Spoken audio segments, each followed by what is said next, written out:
乌军无人机奔袭1500公里，袭击俄萨拉托夫炼油厂，俄军卡五二又坠毁了。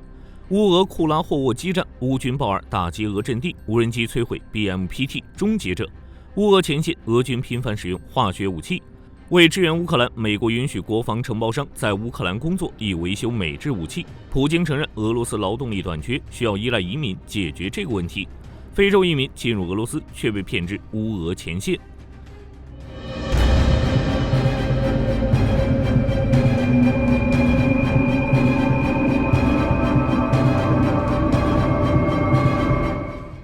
10月8日，乌克兰国防部情报总局使用无人机成功袭击萨拉托夫，无人机击中了该地区的一家炼油厂和燃料油罐，并燃起大火。萨拉托夫是俄罗斯西南部的一座城市，距离乌克兰边境大约1500公里。萨拉托夫州长布萨尔金表示，防空系统击落了无人机，碎片跌落在扎沃茨基区的工业区。不过萨尔金没有报道损伤，实际情况如何，相信大家都比较清楚。战场之上，卡五二又坠毁了。来自俄罗斯军用航空的消息称，俄罗斯损失了一架卡五二，指挥官飞天，领航员进医院。不过，并没有关于这架卡五二具体的坠毁地点与坠毁原因。战场上的损失，火力军已经习以为常。作为一款直升机，卡五二的任务就是攻击地面部队的坦克或一些非装甲目标，作战高度较低，已经被乌军打掉很多了。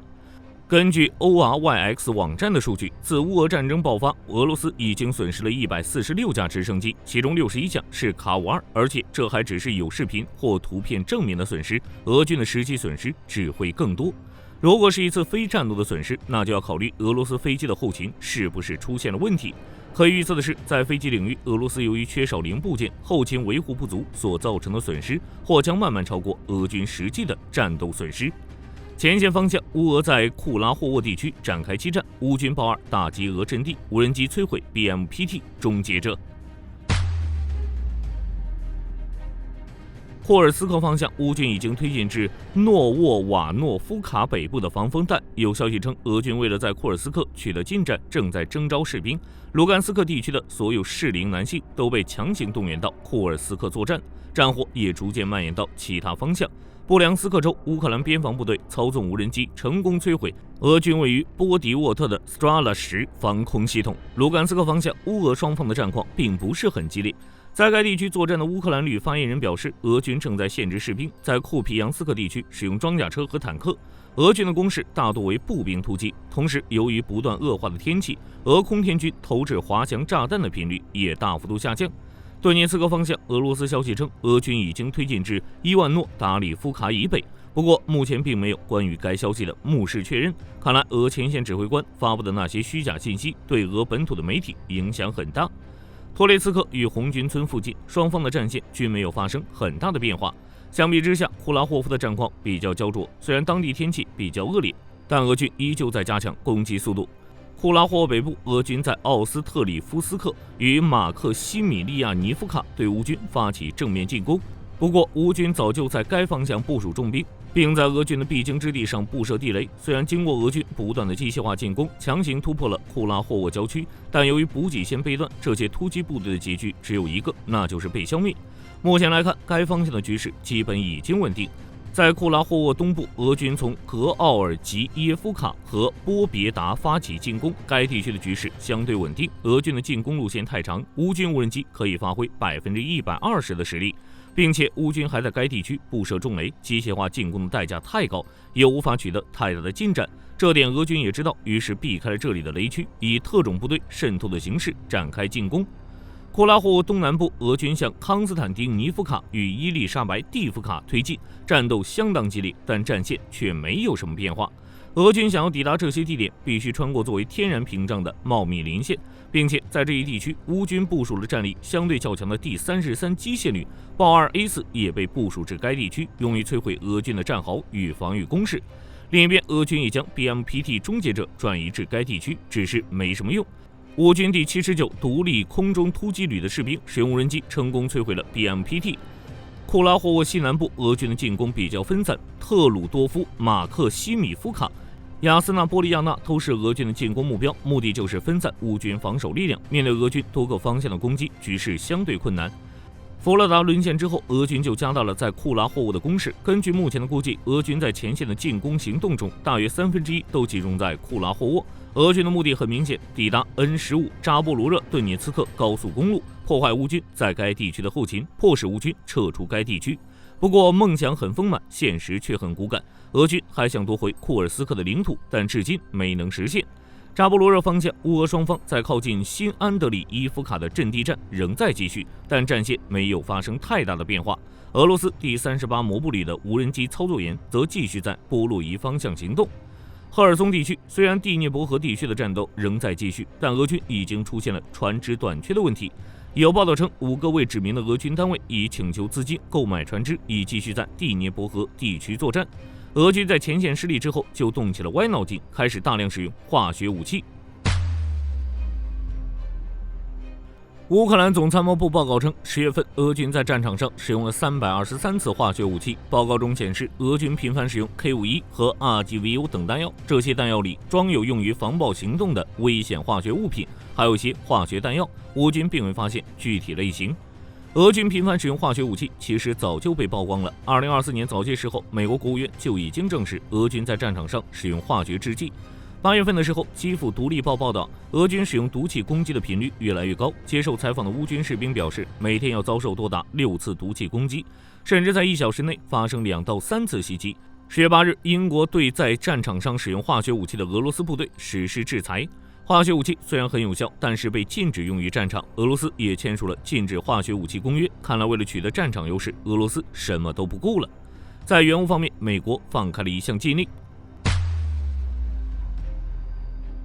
根据路透社报道，美国已经允许国防承包商前往乌克兰，从而维护和修理那些美制武器，包括 F-16爱国者。其中一位消息人士告诉路透社，出于安全考虑，这些承包商不会参与战斗行动，并且会驻扎在远离前线的地方。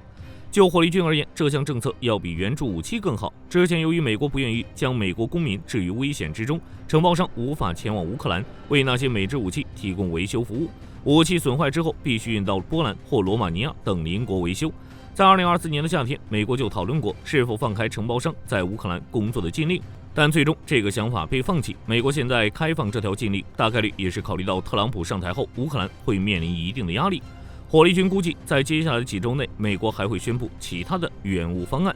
普京承认俄罗斯存在严重的劳动力短缺，需要依靠移民来解决这一问题。就火力军而言，这些移民抵达俄罗斯后，究竟是挣钱还是当炮灰，那就不好说了。普京在瓦尔代俱乐部发表演讲时表示，俄罗斯经济增长的主要障碍之一就是持续的劳动力短缺。这点火力军很早之前就说过了。部分动员令导致一部分适龄男子逃出俄罗斯，还有一部分男子被派往前线当炮灰。俄罗斯出现劳动力短缺的情况很正常。按照普京的话来说，俄罗斯目前有50万人在建筑业就业，但是实际上，俄罗斯当前的建筑业可以再容纳60万名工人，并且至少还需要25万名额外的工人。普京表示，想要解决这个问题，需要靠移民。俄罗斯要为移民成功融入俄罗斯社会创造条件，以避免出现社会动荡的问题。不过，就火力军而言，这些移民抵达俄罗斯之后，等待他们的或许不是一份报酬可观的工作，而是一份前往乌俄战场的军事合同。俄罗斯媒体 Insider 做了一篇专题报道，揭露了一些非洲移民是如何被诱骗或威胁，从而踏上战场的内幕。据俄罗斯内政部称，自2024年年初以来，共有3344名前往乌克兰作战的外国公民获得了俄罗斯公民的身份。2024年夏天，彭博社援引欧洲官员的话报道称，俄罗斯正在招募非洲学生和工人加入俄罗斯军队。俄罗斯媒体也没有掩饰这一点。非洲工人参加乌俄战争的图片和视频经常出现在媒体上，克里姆林宫的宣传也经常报道来自友好或中立非洲国家的志愿者加入俄罗斯军队的故事。但问题是，他们真的是志愿者吗？火力军不否认有一些人是志愿者，从报道中也能看出这一点。一些新兵是在俄罗斯大学招募的，加入俄罗斯军队并非不可能，但其中很大一部分志愿者是通过欺骗甚至是威胁才会来到前线。The Insider 的报道中提到2个非洲志愿者，其中一人声称他是在不知情的情况下签署了一份以工作邀请的形式提供的军事合同，另一名则是被承诺担任保安。由于篇幅问题，火力军就不细说这2人的遭遇，各位有兴趣可以自行查看。根据美国防务博客报道，谷歌地图此前在更新乌克兰卫星影像时，未对军事设施进行遮蔽处理。随后，乌克兰方面与谷歌进行了紧急交涉，但据乌克兰方面表示，俄方早已大量散播这些未经遮蔽的军事基地卫星照片。谷歌的这番失误操作引发乌克兰方面不满，担心这些地图信息会被俄军利用。对此，谷歌表示会立即启动修正程序，并对敏感军事地点进行模糊处理。根据路透社报道，由于哈马斯屡次拒绝美国、埃及等调解国提出的停火协议，美国现要求卡塔尔将该国境内的哈马斯领导层驱逐出境，卡塔尔已表示同意。根据《华尔街日报》报道，特朗普重返白宫之后，计划大幅加强对伊朗的制裁，并限制其石油出口。从这一举动来看，特朗普似乎更希望在外交和经济上孤立伊朗，以防其资助代理人，而并非采取军事行动。此外，特朗普还准备增加美国石油产量，以压低国际油价，这可能会导致沙特跟进，从而打击俄罗斯在能源方面的收入。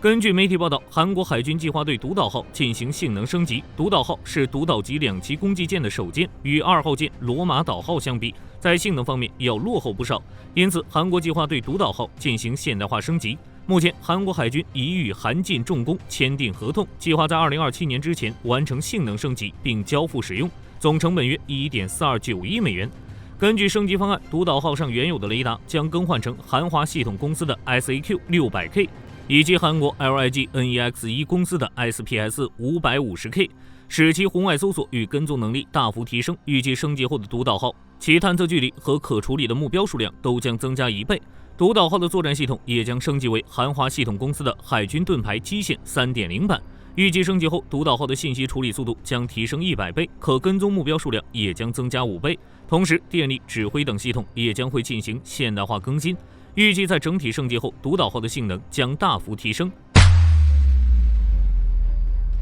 西班牙接收首架标准3配置 HN90 直升机。根据媒体报道，西班牙接收了首架新型标准3配置的 NH90 TTH 直升机。早在2005年，西班牙国防部就计划采购45架 NH90 TTH 直升机。根据2010年的估算，这些直升机的采购成本为12.6亿欧元。但在2年后，成本又翻了将近1倍，达到了24.6亿欧元。因此，西班牙先是将采购量减少到37架，然后又减少到了22架。2018年11月16日，西班牙国防部决定增购23架 NH90 TTH 直升机，使其恢复到原来的45架，增购花费约13.8亿欧元。在这增购的23架直升机中，有16架是标准3最终作战能力配置，其中10架将分配给西班牙陆军航空兵，6架为搜索救援和战斗搜索救援型号，分配给西班牙空军和航天部队，剩下的7架则分配给西班牙海军。另外，之前已交付的同类型直升机也可进行标准化升级。标准3最终战力配置的 NH90 TTH 直升机采用了新型敌我识别系统模式5，新的自卫系统和加密无线电系统提高了加密保护能力，而且它的发动机可由采购方自行选择，可选的有2台通用电气 CT7 8E 涡轴发电机，或者2台透博美卡 TM3229 涡轴发动机，最大飞行速度每小时300公里，作战航程800公里，最大起飞重量10.6吨，内部有效载荷2.5吨，可搭载20名士兵，外部吊挂载荷4.2吨。根据莫斯科时报报道，由于俄罗斯造成的 GPS 干扰，导致芬兰东部的3个机场被迫使用老旧的无线电导航系统，以此来引导飞机进行降落。芬兰交通和通信机构表示，该国每天都会记录各种 GPS 故障，大多数都是关于卫星导航异常运行的问题。例如，今年春天，由于 GPS 问题，芬兰航空公司暂停了飞往爱沙尼亚塔尔图的航班，直到塔尔图机场安装了不使用卫星系统的导航工具，相应的航班才得以恢复。除芬兰外，爱沙尼亚、立陶宛和拉脱维亚也指责俄罗斯在波罗的海地区压制 GPS， 导致该地区的空难频率剧增。据《太阳报》提供的数据，从2023年8月到2024年3月底，东欧和北欧的 GPS 干扰案件已从每周不到50起增加到了350多起。鉴于欧洲多国声讨，俄罗斯国防部于2023年底就该问题进行了回应，其表示加里宁格勒的电子战部队确实进行了干扰无线电和卫星信号的演习，俄罗斯这般操作等同于自己实锤自己。于是，在今年7月，国际电信联盟正式要求俄罗斯停止干扰欧洲国家的卫星系统。但从芬兰目前被迫采取的措施来看，俄罗斯可能仍在对周边实施 GPS 压制。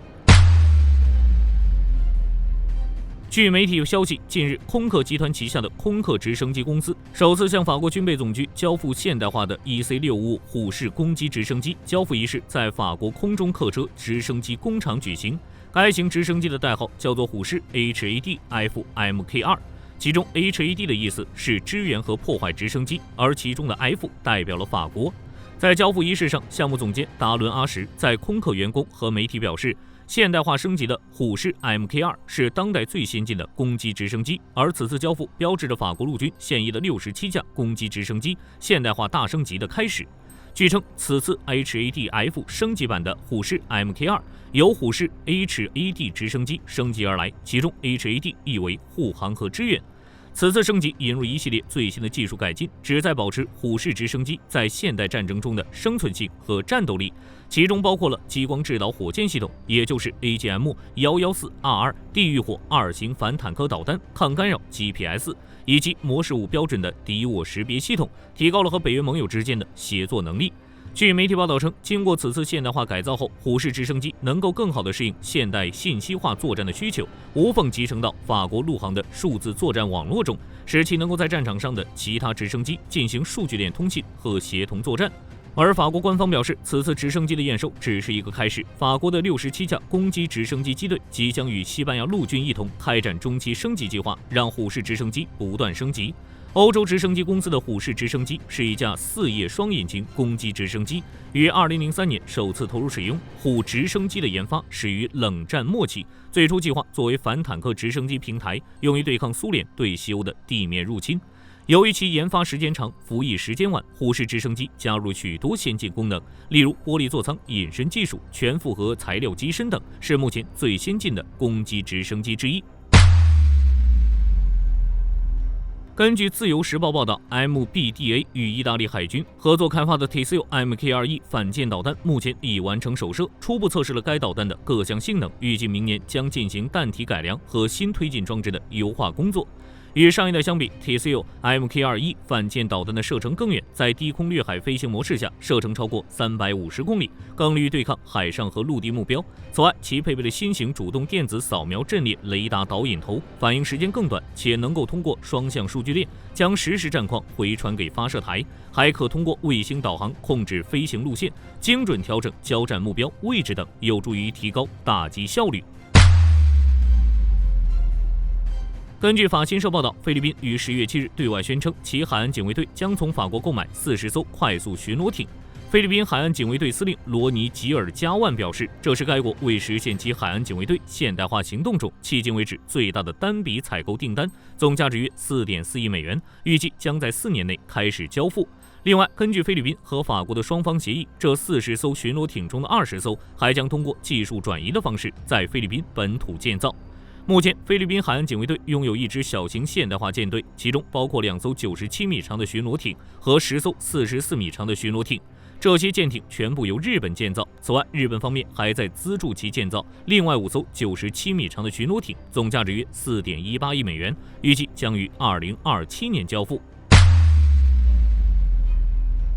根据媒体报道，阿尔及利亚陆军近日推出了一款新型履带式扫雷工程车，其采用特62坦克底盘，通过在底盘底部加装可容纳排雷线型装药的特制容器，并由火箭推进器进行发射，使其能够在战场上执行专门的扫雷和爆破任务。同时，它的车体上部和下部还装有大范围的爆炸反应装甲，可大幅抵御各种威胁，例如雷区常见的火箭弹和反坦克导弹等。此外，其还装备了一挺12.7毫米机枪，能在一定程度上提供打击火力。其车体每侧都有一座3连装烟幕弹发射器，可在复杂行动期间提供临时掩护，提高车辆和操作士兵的生存能力。好了，这期视频到这儿就结束了。各位觉得库拉货物的战况会如何发展？可以在视频下方留言，大家一起讨论。我是火力军，下期见。